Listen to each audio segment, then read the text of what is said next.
Ito ang aking pangako,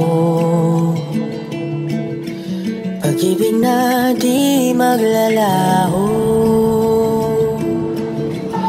To be patient, to be kind and to be true, to love and to be loved by you.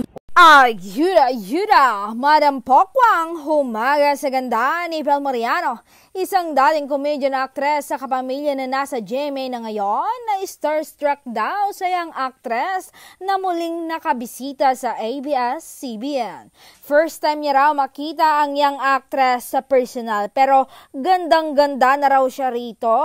Say pa daw ni Ma'am Pokwang, nakikita ko na siya sa TV commercial. Maganda na siya pero iba pala pag nakita mo siya ng personal. At sa malapitan, ang ganda niya sobra, iba ang face, pak na pak. Hindi ako magugulat kung madaming maghahabol na lalaki sa dalagang iyan. Ang ganda niya.